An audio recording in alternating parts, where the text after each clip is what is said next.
Well, good evening and welcome to our first national election debate brought to you by SABC News in partnership with the University of Johannesburg. My name is Vuyo Mvoko and I'm your host for this debate series. Now, for the next 11 weeks leading up to the May 7 poll, we'll be crisscrossing the country, bringing you, South Africans, all issues, all debates around the May 7 election. And without wasting any more of your time, we're going to get straight to it with this little insert that puts into context the issues around tonight's particular topic. South Africa's last 3 elections have been peaceful. A far cry from the fear that gripped the nation in the early part of 1994, emanating largely from violence that turned parts of the country into killing fields and no-go areas. I do not believe anymore in talks or just addressing you here for the sake of talking to you. You know I believe in action. We are not going to lose a single life anymore. In the end, though, the enthusiasm and determination of South Africans, the overwhelming majority of whom were voting for the first time, prevailed. And the election was, in the end, free and fair. The 2014 election has brought back the ugly spectre of a poll that may not be as free and fair as our nation deserves. Although not quite to the extent we saw prior to the 1994 election, again, service delivery protests, inter-party tensions, and murders of local leaders have become common. Is South Africa returning to an era most had thought would never happen again? How did we get here? What can be done to stop it all? And who should take responsibility? Well, to help us answer some of those questions, I'm joined here on stage by the ANC's head of elections, Mr. Malusi Gigaba. Welcome, sir. Well, next to him is the Democratic Alliance's national spokesperson and premier candidate. Welcome to you too, sir. Thank you very much. Thank you. Professor Peter Alexander is from the University of Johannesburg, who are our partners throughout this series. Welcome to you too, Prof. And to my right is Mr. Albert Mncwango, who is the head of the election for the IFP. And last but not least is, of course, Professor Nhlanhla Khubisa, who is the Secretary General of the National Student Party. I'm going to start with the ANC. In a minute, and less, if you can just tell us from where you sit as the ANC, how did we get where we are, and how do we get out? The violence that we've seen, the killings that we are seeing in parts of KwaZulu-Natal, which are now raising the nation's temperature. Because the reason we brought these 4 parties in particular, it's because in everything that we've seen over the past few weeks, over the past couple of months, in one way or the other, whether it's through allegations or assertions being made by one party against one another, or one party marching on another party, it's been these 4 parties in the main that have actually been in one way or the other involved, or allegations that they are responsible for what we have seen. Mr. Gigaba, if you can just give us your opening remarks around tonight's topic. Well, I think that the challenges we are facing will underscore the fact that our democracy is still maturing. We still have a long way to go to ensure that in our country we can accept difference of any kind and deal with our diversity of any kind. And so I think it's not something we need to lose hope about and despair about. It's a challenge that all political leaders, as well as our society as a whole, must deal with. Because at the end of the day, to create a society where diversity of views, where divergence and where difference is accepted and actually celebrated and used as a basis to unite the nation, is a responsibility that rests with all of us in society. Mr. Maimane? Thank you, Vuyo. And I think it's important to note the fact that we have a history that left South Africans in an economy where some are included and others are excluded. There's no question about the fact that in 1994, we faced very similar challenges. And I think we've arrived at a point now where post-President Nelson Mandela and post-President Mbeki, we face some critical challenges as a society. I think it's fair to say that that imbalance of included people and excluded people has prevailed, that in fact more South Africans are unemployed, that in fact youth in the main face the greatest challenge. And so what happens is in communities, that tension is rising because people are losing hope. They're realizing that when they look at the world, they see others living well and others not so well. So our only hope, our only future is if we're able to understand how do we strengthen our institutional democracy by making sure that the elections are free and fair and that change can take place, but equally so that we build the fact that societies must increase, we must increase the level of employment, otherwise we're going to see a prevailing challenge in society. I'm going to jump you, Prof, for a second and actually go to the IFP. Mr. Mncwango, from where the IFP sits, how did we get here and how do we get out? Well, thanks, Vuyo. I think it is important that, you see, the issue of political tolerance actually is entrenched in the minds of all political parties. It is important also that there will never be a time in South Africa where there will be only one party. And there will always be a lot of, many parties. And that is actually the essence of democracy. Because otherwise, why are we here? If actually only one party should actually exist and run the show. And that is not actually how democracies flourish. And that is not how ideas that actually should emanate from different, angles should actually be encouraged.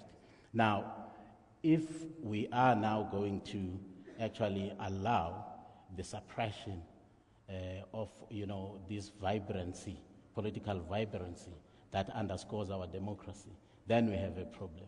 But also the fact that, some of us are actually making, especially during the election season, we're making, some bizarre promises, raising expectations to the people which are actually often not met.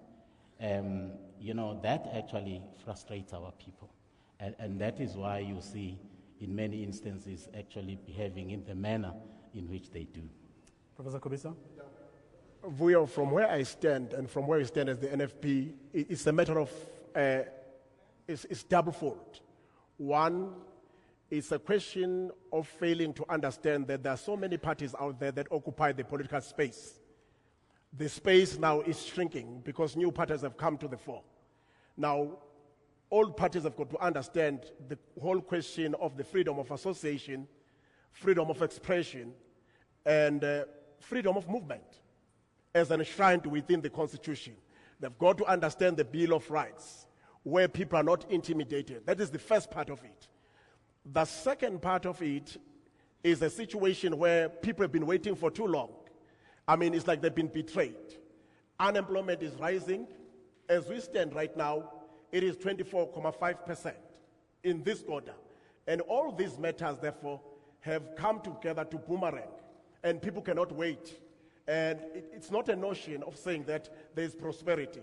It's a question of saying that it's somehow we've been betrayed because all these things that were spoken about have not come to us.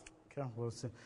Now, Professor Alexander, you've done a lot of work around the so-called service delivery protests, for which the majority of the protests that we are seeing and the violence that has come with that is the fingers are pointing at that to say the reason we're seeing this violence is because of these service delivery protests.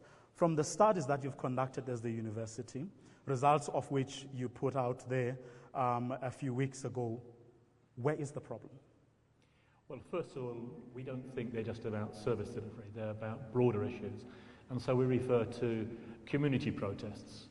And there are a wide range of issues, and one of the things that concerns me at the moment is the way in which, if we're not careful, we present the people who are involved in these protests as the villains. And it may surprise some of our colleagues here to know that in our research, we find involved in those protests members of the ANC, members of the DA, members of the IFP, members of COPE, and so on. In other words, members of political parties up against their own, the governments that are run by their own parties. What happens is that there's a general process that seems to be evolving around the country. And that is that there are community meetings of various sizes, and anybody from those communities participates in those meetings as individuals. So they may be members of one party or another party, but they are, to some degree or another, presenting their dissatisfaction with the way in which their society is organised. So democracy is not just about a right to vote, it's about what you get from the right to vote. And if people don't get the things that they were expecting in 1994 and since, then they're going to protest. I'm going to ask you to hold your thoughts right there. We are going to take a quick commercial break. We will be back. This debate continues after this.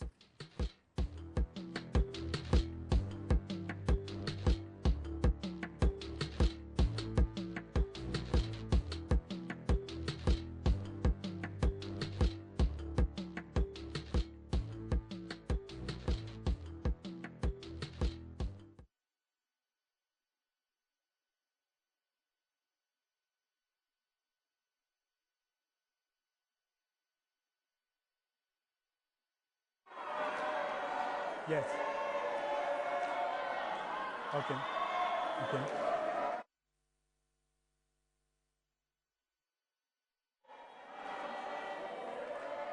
Aubrey.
Welcome back, and if you've just joined us, you're watching a live broadcast. And tonight, We're talking about violence and intimidation in the run-up to this year's election. Don't forget, you can form part of this conversation. That is you people at home. The email address is elections@sabc.co.za, elections@sabc.co.za. Our SMS line is also open. SMS the word vote, followed by your message to 33726.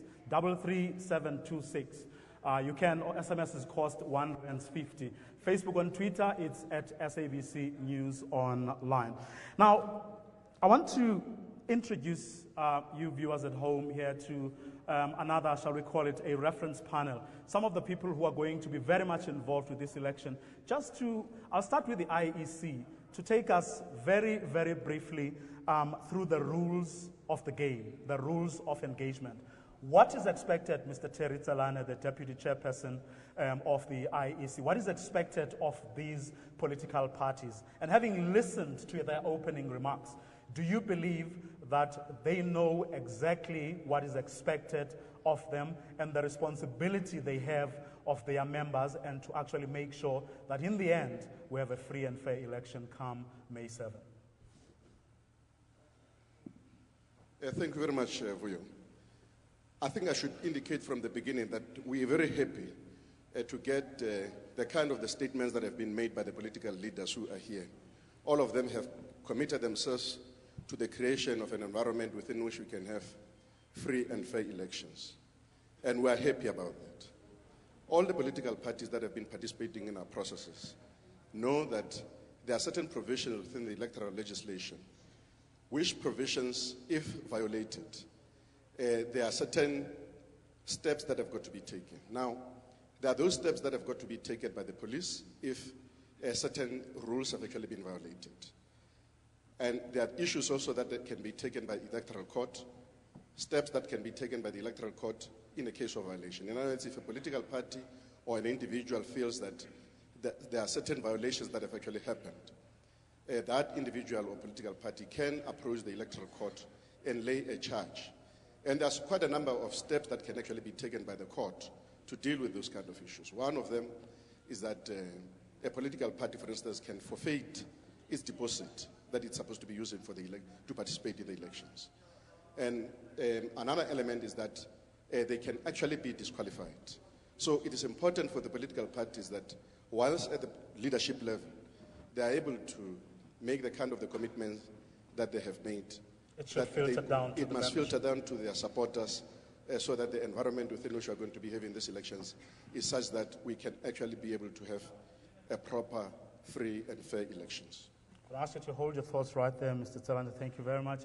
And I'm going to ask General Solomon Mkhale from the South African Police Service to say, in the event parties are found to have transgressed the rules, are the police ready and actually willing to make sure that people are arrested and there is no dilly-dallying around that? But perhaps you can go back as well and just remind people at home, but also the members of the various political parties that are here, what are those things that people should look out for? Things like, for instance, ripping apart a rival party's posters or something like that.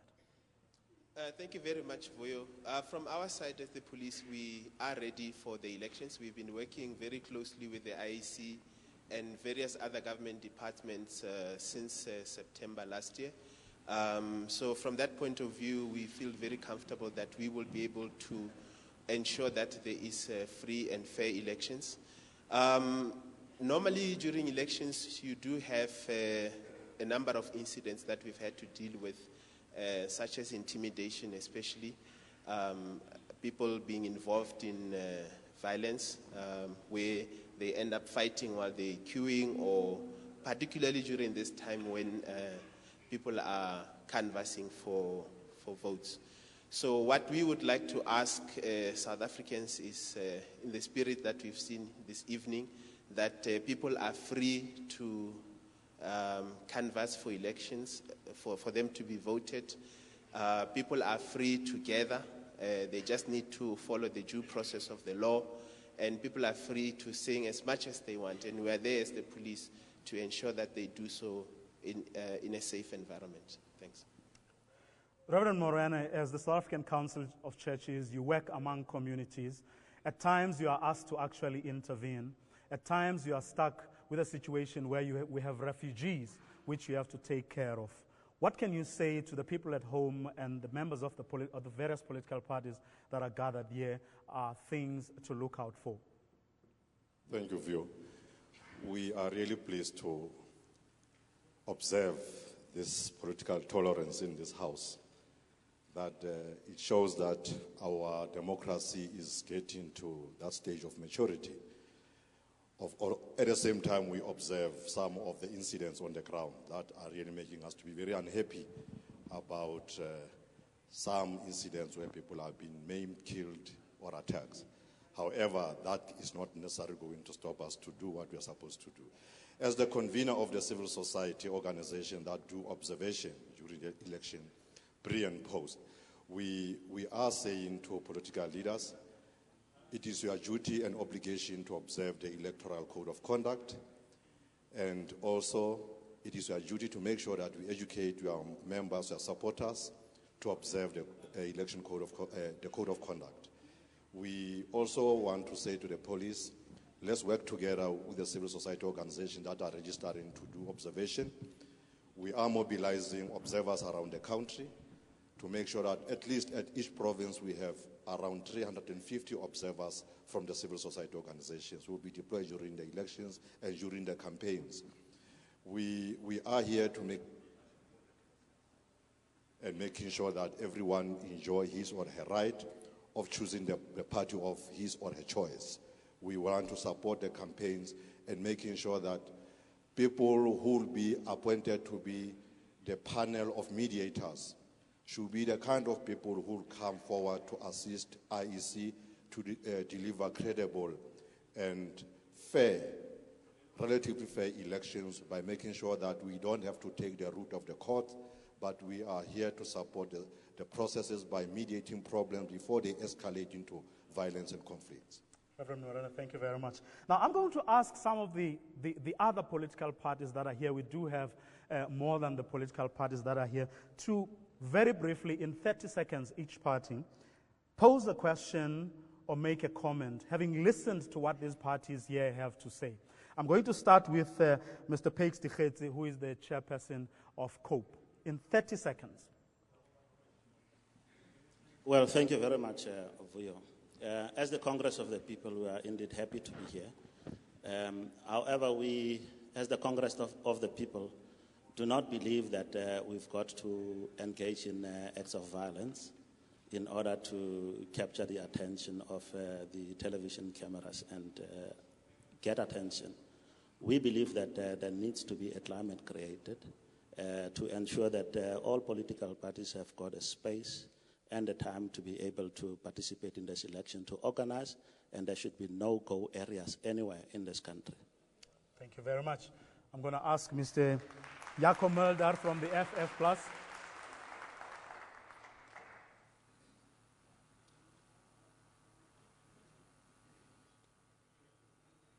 Thank you. Well, in South Africa, we are a community of communities. We should know that we are not a homogeneous country. We've got a constitution that provides for a proportional voting system, allowing for everyone to be represented, regardless of what their views are. We've got an Electoral Act. We should all adhere to it. The Freedom Front Plus will adhere to this, and I'm of opinion that we should always also take note of the fact that these unrest that we're seeing at the moment, it could be a situation that people are not having faith in the system anymore. So it's very important that we should go into this first general election in South Africa and build on our democracy. Thank you. Thank you very much, Mr. Mulder. I'm going to ask the ICDP very quickly, 30 seconds.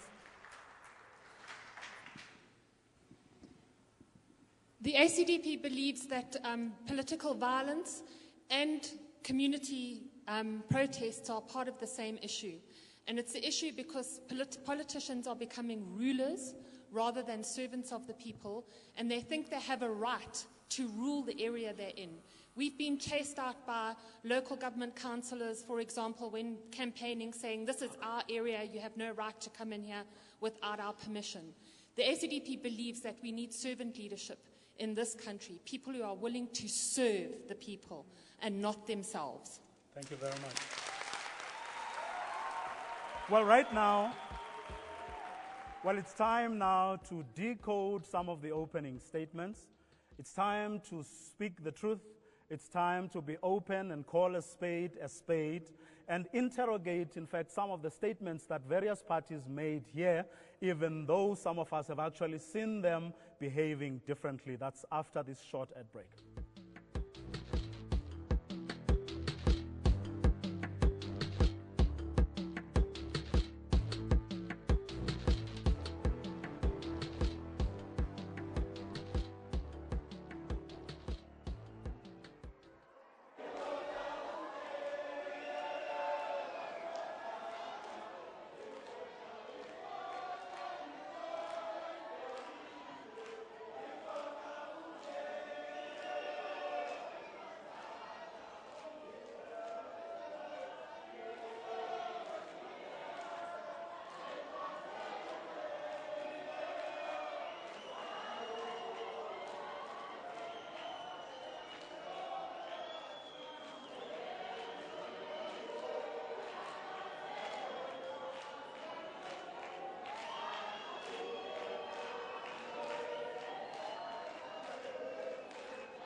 Welcome back, and if you've just joined us, you're watching a live program.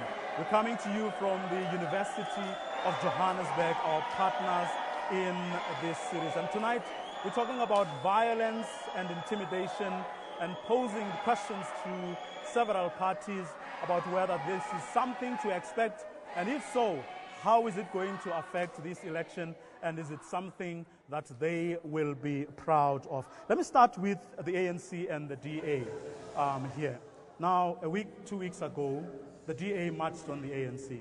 The ANC tells its troops to go out and defend the castle. Was that necessary? Was it necessary for you to march on the ANC? This is a march about 6 million real jobs. Let's dare never forget the fact that South Africans are unemployed, and we've got to talk about real jobs. Our main critical issue is that we followed all due process. We followed all manner of the law. We made sure that the march was legal. We made sure that when we did march, it must always be to communicate the very critical message of the fact that we want real jobs, in contrast to what was promised in terms of EPWP jobs. But was it a consideration to you at all that as leaders now, having gone through all the legal processes, knowing fully well that you were within your rights, that in the event something could have happened, did you ever even consider that, to say, what if? Because it would seem that instead you went and booked hospitals, got security to be there. In other words, did you as the leadership of your party think about the safety? We have to take every safe consideration that we can. And we have to make sure the marches are peaceful. But let's not forget that if we don't march, then what are we saying to the rest of South Africa? Remember, we must not, in the name of saying all protests turn violence, that we suppress protests. People have the right, it's their constitutional provide. We must allow them to do so. What is not right is when the police shoot at protesters, or as it was the case the other day, was the attack that took place on the DA. Was it necessary? Was it necessary? No. Let me start by asking you the question first. Was it necessary for the ANC to ask its members and supporters to go and defend the castle? What was at stake? Let's start there, although it's not the most critical point. Luthuli House is the head office of the ANC. Members of the ANC.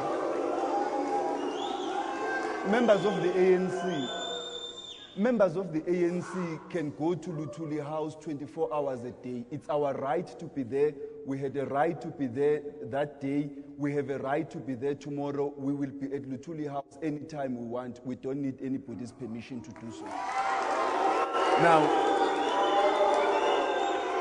let me then turn to the fundamental question. The fundamental question is it correct in a democracy for political, if there's something we don't like in the IFP's policies, should we march to the IFP's head office?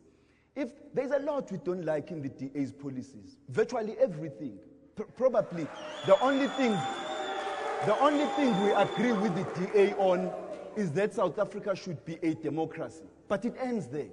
Now, that doesn't mean we should march to the DA's offices. South Africa is just 3 months before an election. The DA should take its manifesto and place it before the electorate and ask them to judge on it, not to come to the ANC head office. Because the march to start with was fictitious. It was based on a complete lie. The 6 million jobs in the expanded public works programs that we are talking about are but one portion of a 7-pillar job creation strategy of the ANC. At the heart of which is the creation of decent, quality, and sustainable jobs. Now, that is the issue that we are talking about. And our job creation strategies are based on the National Development Plan, which directs us to create 11 million jobs by 2030. So anything about 6 million jobs and about real jobs is just pure fiction, absolute lie. Go ahead, 20 seconds. Because driven on the same mandate was the fact that in 2009, President Zuma promised 5 million jobs and we lost 1.4 million along the way. 2014, we are in a similar space where we're producing messages. Let's dare never forget the critical nature of this question. And the question about where to march and what not to march, we should set up an ombudsman who can referee where people must march. When this administration took office, it was a year after the global economic recession had started.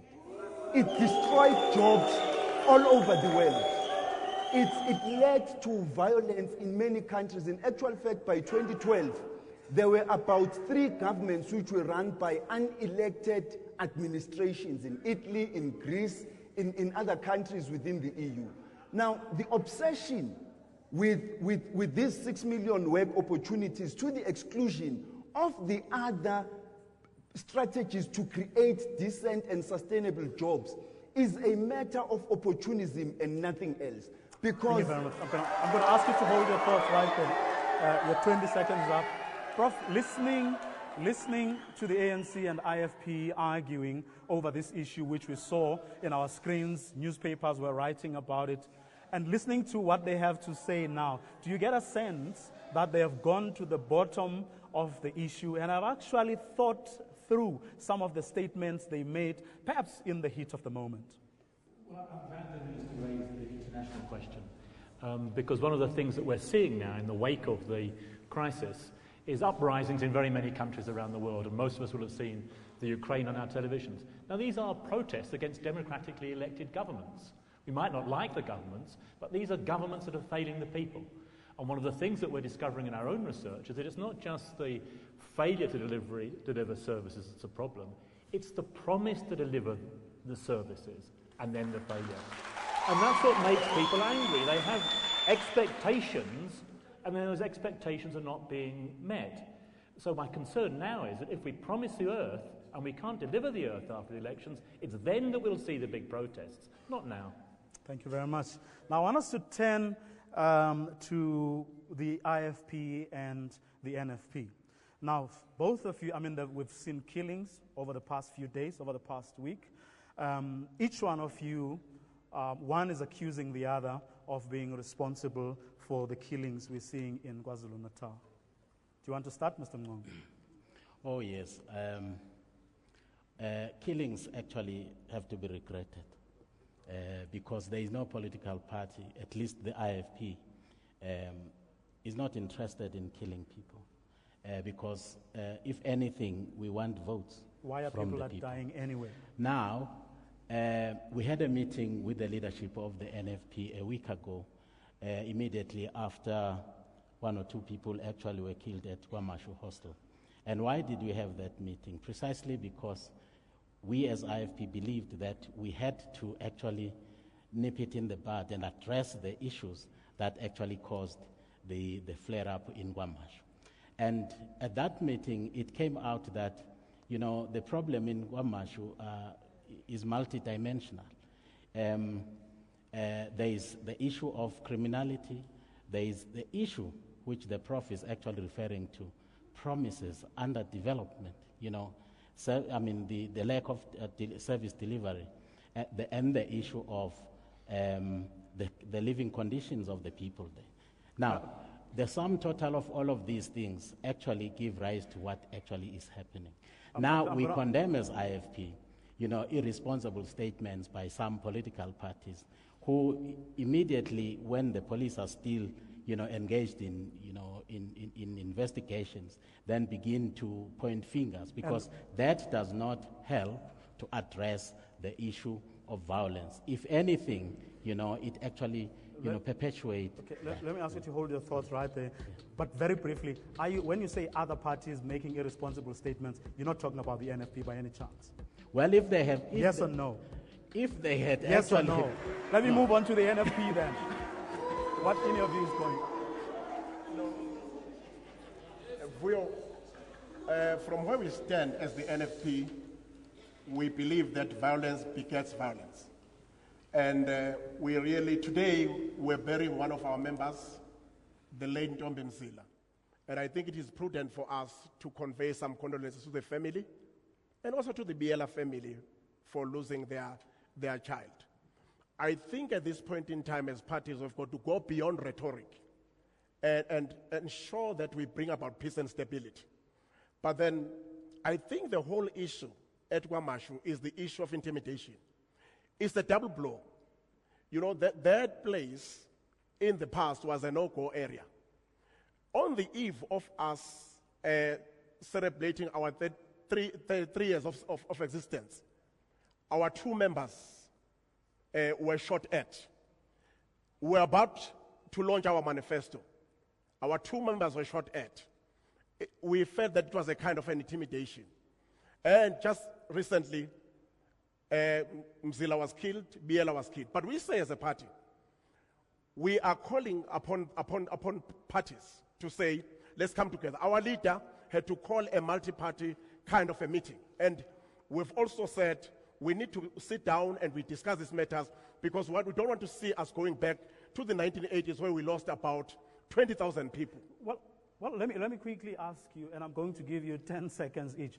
You're sitting in a meeting, both of you, 3 points that you are raising, Mr. Mncwango, to the IFP when you meet. As I had said, we are actually also still going to meet with the NFP, because the president of the IFP had actually, invited the president, the leader of the NFP, to a discussing table. because... So you won't tell us what you're going to discuss? Well, it's very clear, it's open. I mean, we are going to be saying, can we actually sit down? At any rate, it's not going to be the first time. We'll be sitting down and exploring ways and means to ensure that violence actually does not actually flare up again, and that it is not allowed to Professor actually, Khubisa, continue. What are the issues you're putting on the table?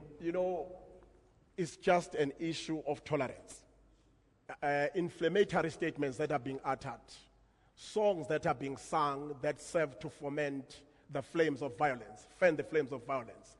All that we think we need to sit down around the table. I mean, one soul that is lost is one too many. And my leader, my president, had to call for a multi-party meeting. And before that meeting was held, then she was interviewed that the president of the IFP wants to meet with you. And then towards the end of the day, a letter came and we said, we want to meet with the IFP. Okay. Looks like the complaint is going to continue. But we are going to hear some let's look at some of the tweets that people outside of this group that is gathered here are saying. Mmusi is also praising Mandela and Mbeki. They do not have heroes in the DA, says Olwetu Sipuka. Another tweet there, Mabin Siabe saying, youth in the main face the greatest challenges. People are losing hope. Sbozita Mncwango saying the space is becoming small, shrinking for political parties. Well, keep those tweets coming, keep those messages, emails, and everything going. We are going to continue with this conversation right after this ad break.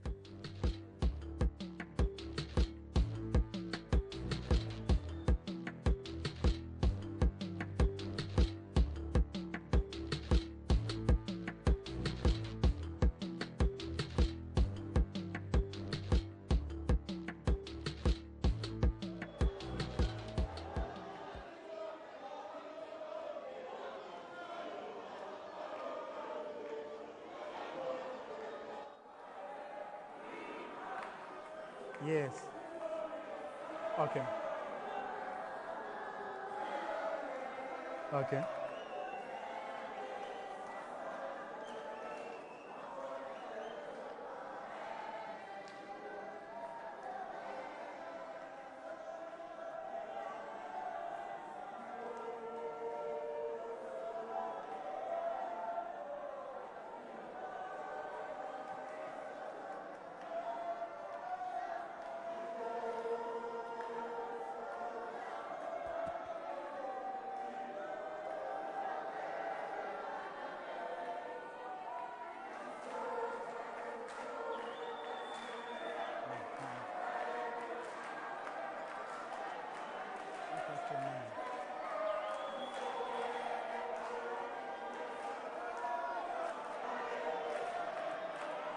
Can you get her name? I didn't get her name. Can you please get her name? Which one? The lady from the SABC.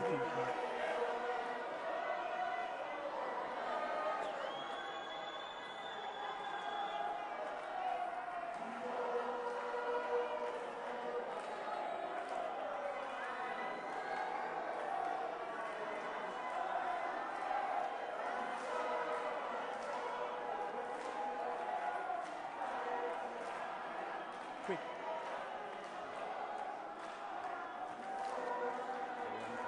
Join dance. Sure.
Welcome back, and if you've just joined us, you're watching and listening to a national debate on the effect or the impact of violence and intimidation in the May 8 elections. We are talking to various political parties that have so far been embroiled in incidents of violence and intimidation, asking the leaders really whether in fact they have come to grips with the situation and how they, on their part, will be able to make sure that this phenomenon stops right here, as it's going to affect the prospects of a free and fair election in our country come May 7. I'm going to ask very briefly the other opposition parties. I'm going to start with you, Mr. Dikgetsi, again, and say, having listened to these political parties, the one party talking about killings, the other party talking about having had a go at each other, from where you sit as COPE, what do you think went wrong or is going wrong here? Or what do you think these leaders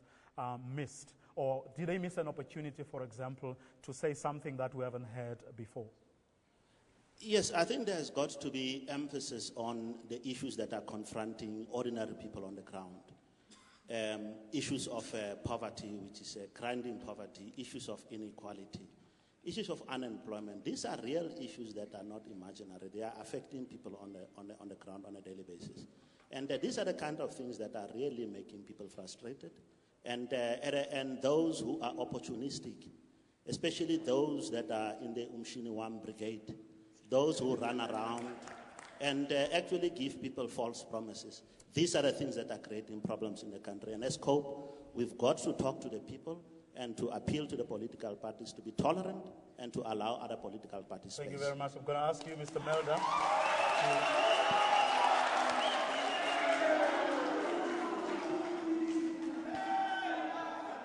Mr. Melda.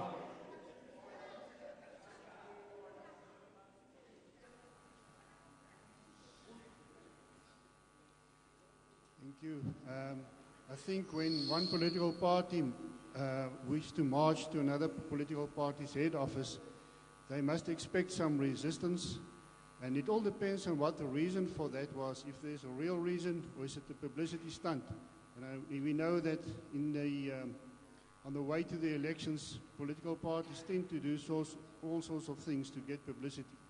I think we should be responsible for the way that we act in, and know that the consequences of what we're doing could be far-reaching. Thank you very much. Ms. Joanne Downs from the ACDP.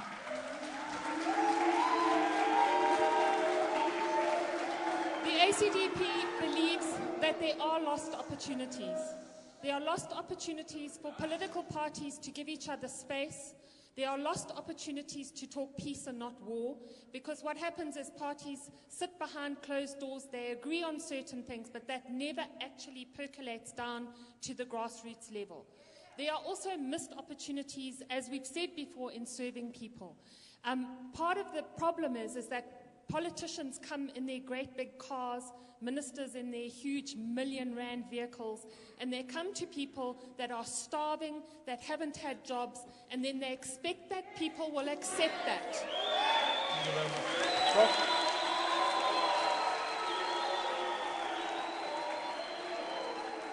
You heard what both parties had to say. You heard what their counterparts from other political parties had to say. Do you share any of the views that have been expressed here, or do you hold a different view? I share many of the views that have been expressed, and I disagree with many of them. But let me act as devil's advocate, because one of the voices that we're not getting into the debate at the moment is the voice of the majority. And we need to remember that in the last local government elections, 57% of the voting age population didn't even vote at all. Now that's something we need to try to understand, and there can be very many reasons for it. But one of them is this disillusionment with government. And the beginnings, what I detect now through our research, is the beginnings of a second kind of democracy. A democracy based upon communities where people are deciding for themselves about mandates and so on, because they are so fed up with the way in which their councillors, not necessarily just ANC councillors, by the way, the way in which their councillors are not delivering on what they said they would deliver on. They're not accepting mandates, they're not operating in a democratic way at a grassroots level. So all these leaders here should brace themselves. They should all brace themselves, and they should all be really thinking much more, not about just fighting each other, but how they're going to convince people that it's worth their while voting. Okay, we're going to take another quick ad break. We'll be back right after this.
Welcome back, and if you just joined us, you're watching and listening to a national debate talking about violence and intimidation and the impact or the effect those may have in the election of May 7 this year. Now, I'm going to take a few tweets once more from people who are watching this program.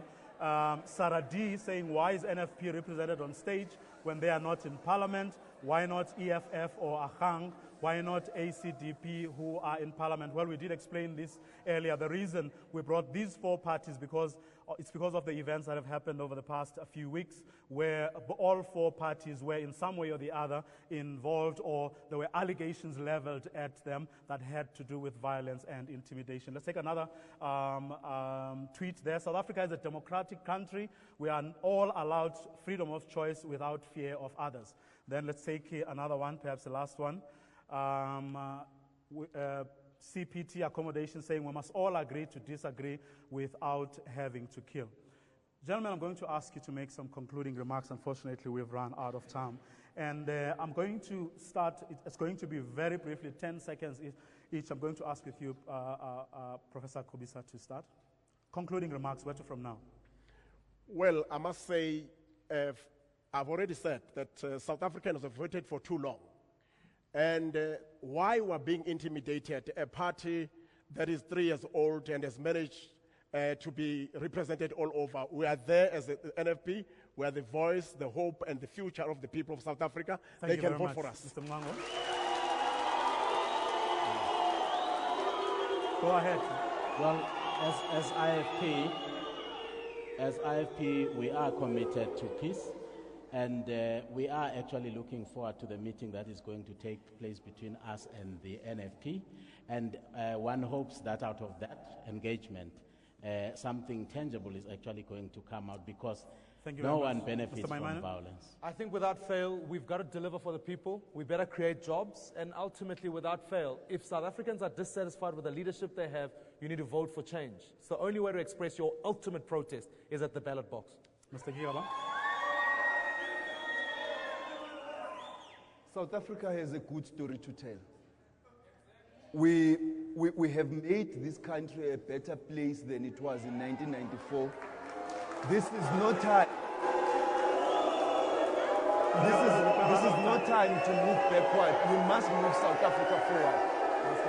Well, on that note, we are going to end tonight's debate right here. This debate was brought to you by SABC News and the University of Johannesburg. Do get in touch with us. The addresses and everything is on screen. We have to end it right here for tonight, unfortunately. But in the coming 11 weeks, we will, of course, be bringing other parties on stage to discuss all issues affecting South Africans today. For now, for tonight, it's a very good bye. Thanks very much for being a good audience. Thanks to you at home for watching.